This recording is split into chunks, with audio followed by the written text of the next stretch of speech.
目的主持人。如刚才的介绍所说，我在中国国际电视台工作。那么，从2013年我们提倡“一带一路”这个倡议以来啊，已经近5年了。这5年来，我们的节目其实是经常提到“一带一路”的，但是在国际上对于“一带一路”的理解，我觉得还是不够，更不能谈深刻了，是很皮毛、很片面，甚至是带有偏见的。那么这个我们当然有责任，这也就是为什么今天我们的对话将要被录制成一档特别的节目，在全球财经节目栏目上播出，应该是在7月底，希望大家到时候收看。现在呢，我要请出我们的3位讨论的嘉宾，他们的企业呢都是非常的国际化的，而且尤其是像通用电气的段总，对于“一带一路”项目是非常的熟悉。现在呢，我们要请出来自通用电气的全球高级副总裁、通用电气中国总裁兼首席执行官段晓英女士，掌声有请。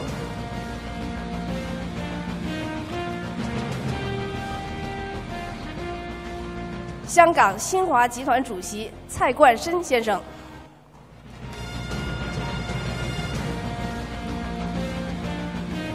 以及来自亚马逊 AWS、Amazon Web Services 全球副总裁、大中华区执行董事荣永康先生 Alex Yong。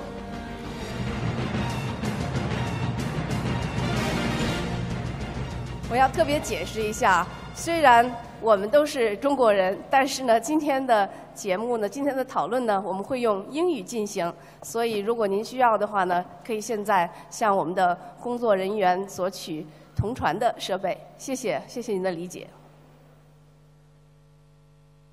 Thank you so much, our esteemed panelists.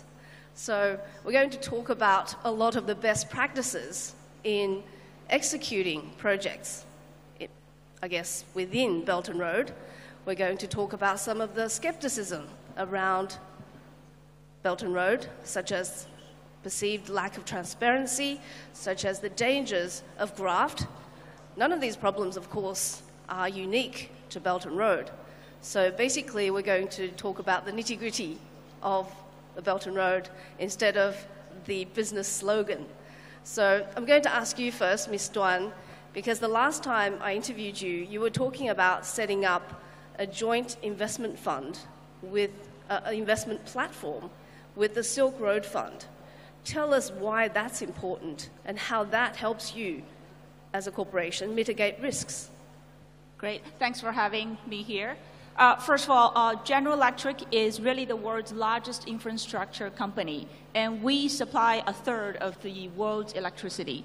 And in the last 20 years, we have had the opportunities to work with various Chinese partners, EPCs mostly, executing power projects around the world. Under the Belt and Road Initiative, we are exploring our partnership and to see if we can take it to the next level. Simply put it, how do we transform from a traditional EPC and equipment supplier, buyer-seller relationship to a more long-term sustainable partnership in joint market development, joint financing, and also joint project execution? So under this background, and then exploring the new partnership model, we have launched this joint fund together with the Silk Road. It was end of last November. So I think the fund is going well. So the last 5-6 months, both sides have been really focusing on getting the team in place. We also have completed on time all the required regulatory approval around the world in the various countries. Right now, we are evaluating half a dozen of projects, and hopefully we can actually launch a couple before the end of this year.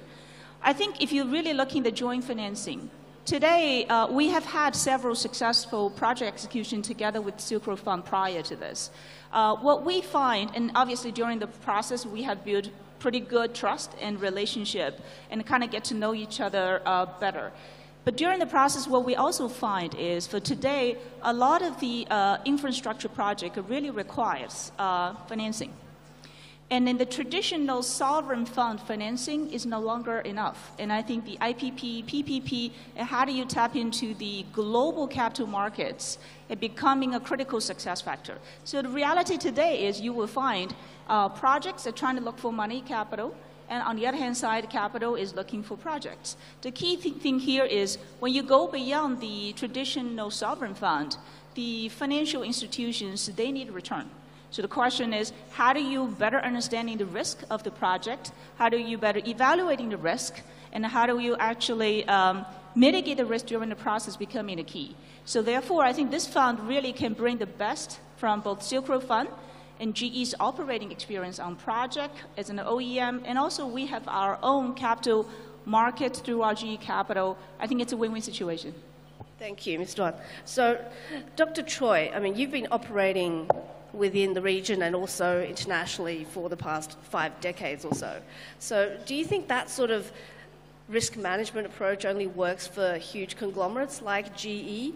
And also, what do you think of Hong Kong's role in the Belt and Road? I know you signed that arrangement with the NDRC last year, but what does it really mean? Does it mean you're the super connector, or can you be an investor as well? For myself, I represent the Hong Kong Sunrise Group.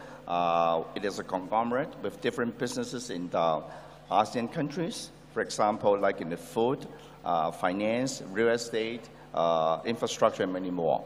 And at the same time, I wear different hats. I'm the chairman of the Chinese General Chamber of Commerce, and also represent the Hong Kong Government TDC, Trade Development Council, in charge of the Belt and Road for ASEAN and China.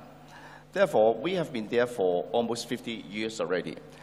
We just feel that Hong Kong is not only a super connector. As you know that Hong Kong is a world financial center. We are just same as New York and London. We do fundraising, for IPO. In the past few years, we can say that we are the #1 for the fundraising for all the amount that we raised in the past 2 years. And besides that, we are very strong in the service industry.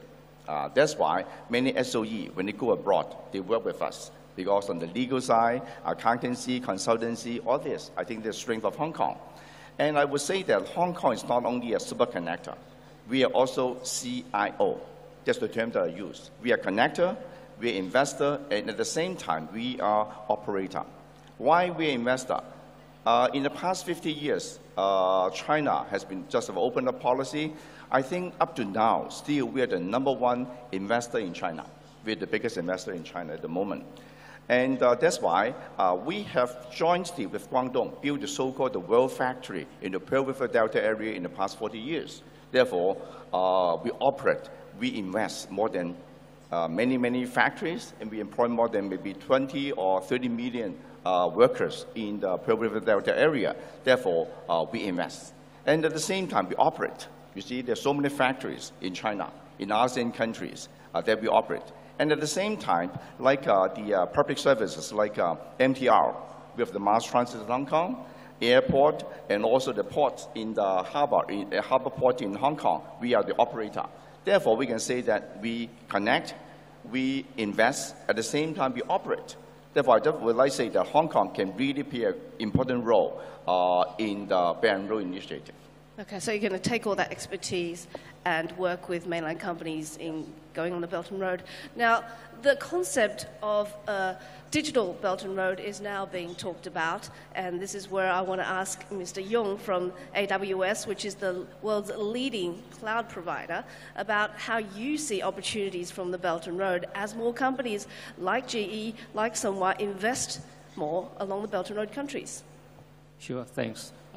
So, as you know, Amazon has a very big e-commerce business, but we have also started this cloud business for almost 12 years.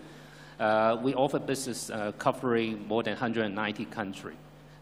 So actually, we're already providing a platform that enables a lot of Chinese companies quickly expand their business into the international market for the last 5 years. So we have been operating in partnership with 2 of our local partners for the last 5 years. We have been seeing a lot of in the first 3 years, we see a lot of a startup company utilizing our technology to grow rapidly around the world. But in the last 2 years, I guess it's also part of the, the strategy One Belt One Road. We start seeing a lot of big corporate start acquiring business outside of China or expanding their business, in different parts of the world. So one of the biggest challenges for them is like when they start operating in different part of the different.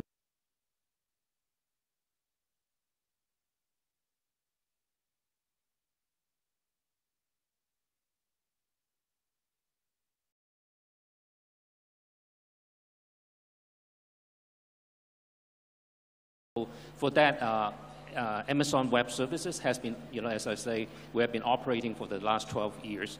So we have been doing a lot of this sort of compliance and security protection capabilities that enable a lot of the corporate quickly, put their operations and services into different parts of the world.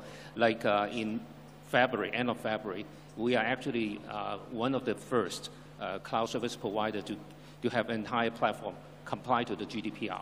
So again, that helped a lot of Chinese companies.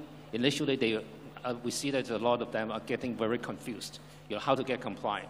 So at least what we can do is like, hey, look at the infrastructure side, look at the software side. We already be able to help them to quickly deploy that. Now, that goes back to a very important point is like the cloud computing is actually a vehicle to enable small business, large business, even big conglomerate to rapidly iterate and develop new business model, deliver new capability and functionality to serve the needs of different countries. So I heard a lot of big enterprise, chairman mentioned that we don't just export our production spare capacity.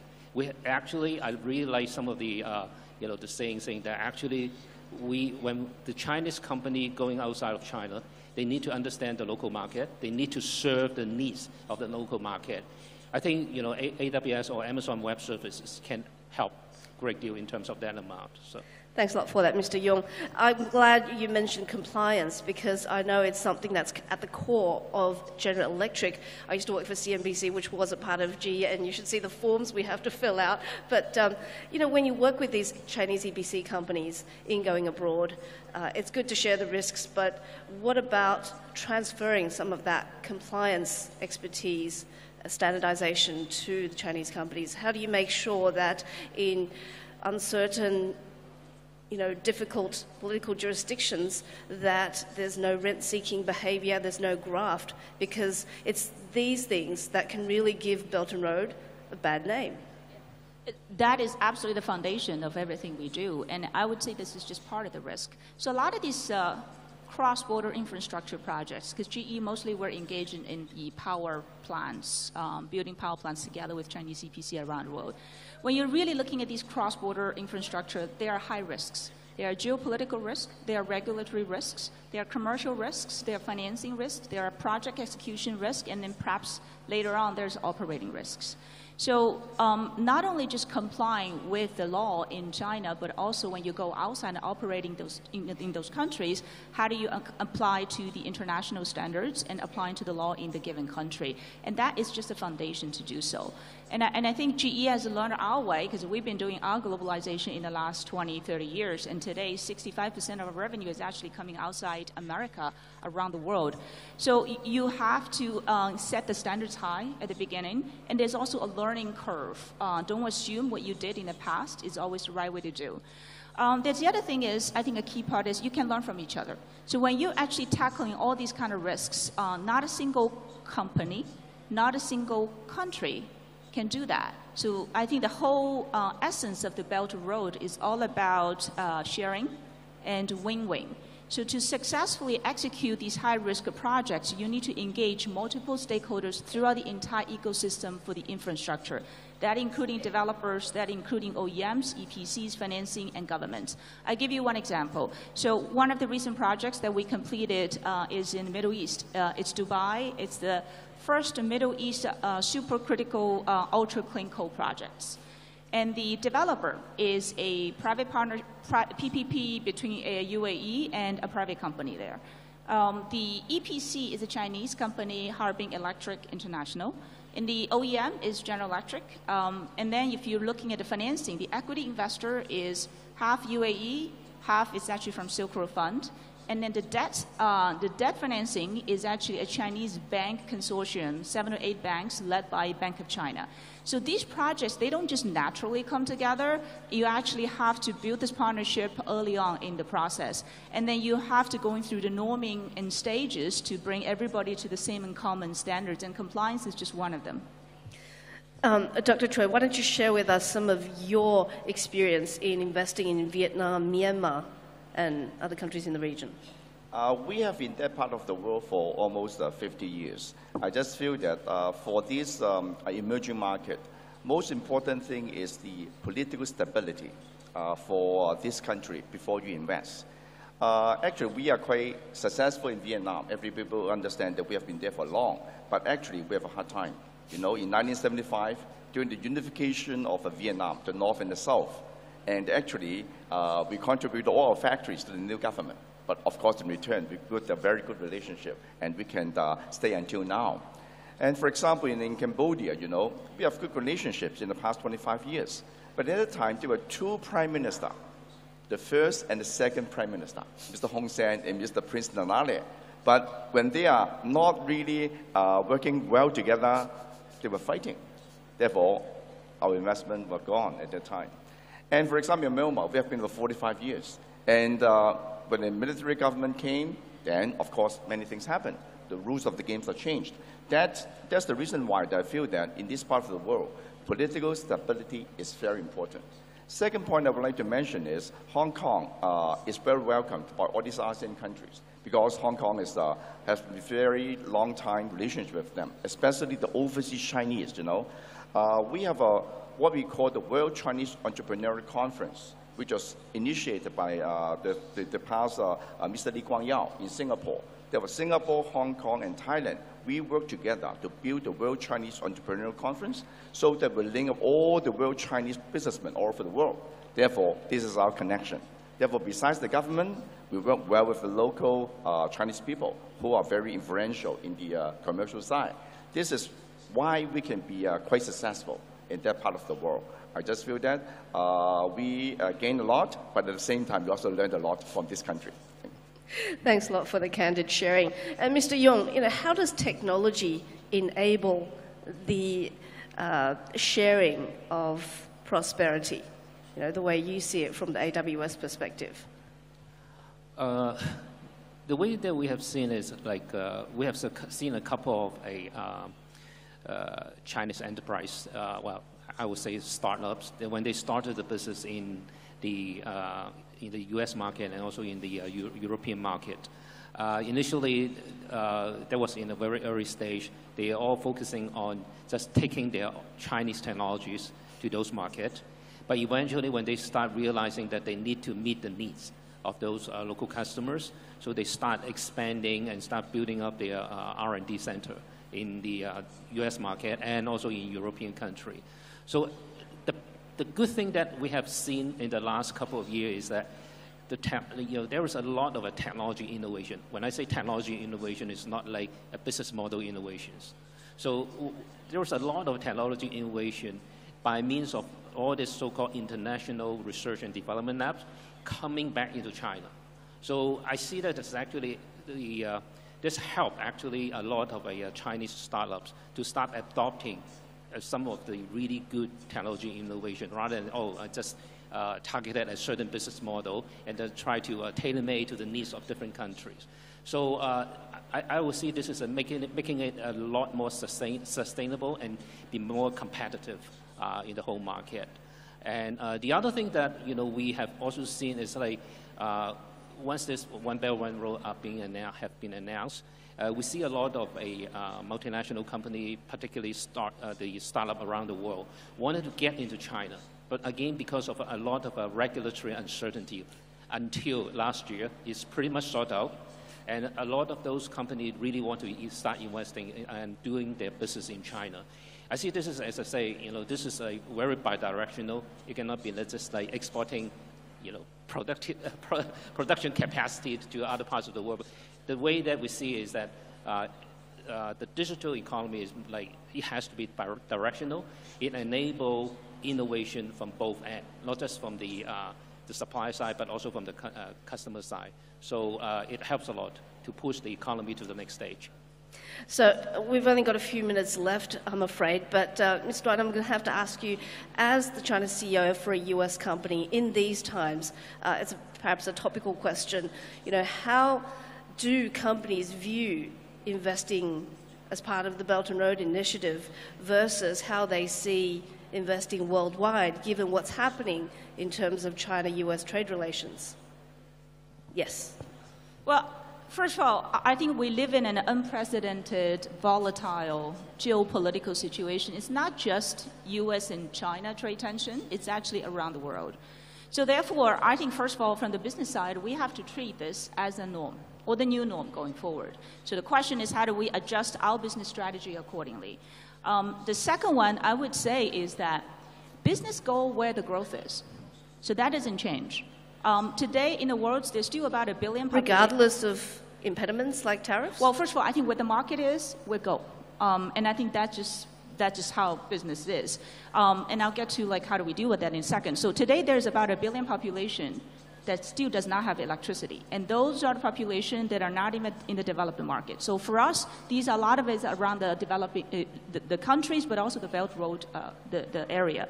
The second is, as we approach that, I think the way to overcome those impediments is really how do you go beyond just single country or single company and really leveraging resources around the whole ecosystem as we talk about. So I give you one example. Last year, we actually tried a new pilot with Power China in Africa. Usually we just do projects together, but we actually started to invest for sustainable growth early in the project, because when we were there, we find there's a lot of zombie power projects. The reason they're zombie projects is because there's really no infrastructure for grid, there's really no infrastructure for gas pipeline. In order to really build the sustainable growth in Africa or in Nigeria, you needed to do the infrastructure, you need to invest and then to gain. So, and that's where we decided to do. So, and I think this is when you do that, there's a lot of risk. My earlier point is, how do you leverage in all parties during this ecosystem and play everybody to the strength?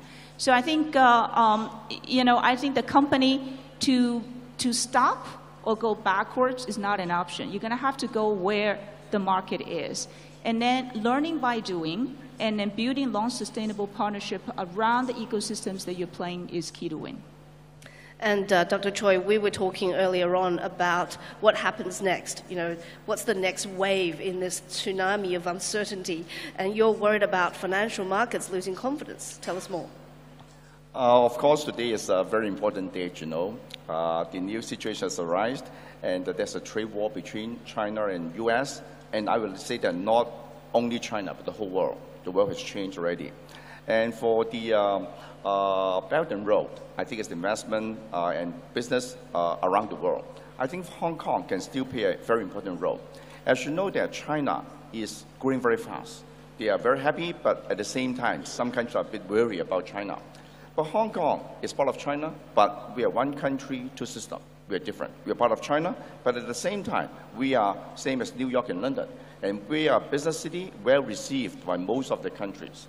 Therefore, for example, in some places where some are very friendly with China, some may not be, therefore Hong Kong can play a very important role. Therefore, work well with many SOE, going together with them. That's what we are doing. And also, for the Hong Kong Chinese, we are very close with all the world Chinese internationally. Therefore, there's another special connection that we're working with. And besides business, Hong Kong is very important for people-to-people bondage. Because Hong Kong, we in the Western world in the past, and now we are part of China, we understand the Western culture. Therefore, when we go with them, we were well received. Therefore, I just feel that Hong Kong people, when we invest in a foreign country, we respect the culture. We do a lot of charity work, and all this are all respected and welcomed by the foreign countries. Okay. I've been told we have about 1 minute left, so I'm going to go around and starting with Mr. Yong. You know, very quickly, a sentence on how you feel about what investing along the Belt and Road is doing to global prosperity. I think the key is all this current turmoil is short term. All right. If you look back to the history, like what Dr. Zhu has shared, All this thing happen once every 5 or 10 years. Business is very agile. We know how to adapt. We know how to change the business model. We know how to develop the new business product or services to cater to the needs of the customer. The best is focus on your customers, and then that will help you, find a way to grow your business. Okay, Ms. Duan? I would say broaden the horizon from just a single project execution to really sustainable growth for the region. And to do that, building a long-term partnership throughout the ecosystem is really key. And GE, we are the solution provider. We also operate in 63 out of the 65 countries around the Belt and Road. We also have a very strong... Exactly, sorry, Belt and Road. And then we also have very strong GE Capital Energy financing. We can be a good partner with all the Chinese companies doing the projects around the Belt and Road. Great. And Dr. Choi? I just feel Hong Kong, we still have confidence on Belt and Road. We will always be CIO. We are the connector, investor, and operator. Thank you. Thank you so much to our wonderful panelists. Mr. Alex Yong, Corporate Vice President and also Greater China MD for Amazon Web Services, China CEO and Global Vice President for General Electric, Ms. Rachel Duan, and Dr. Choi, Chairman of Sunhua Group. So that's going to do it for our discussion. I hope you enjoy the rest of the conference as well as the lunch today and the rest of the sessions. Thank you so much. 感谢各位嘉宾的精彩分享。Thanks for the excellent opinions. 下面进入主题论坛：巨变时代中国。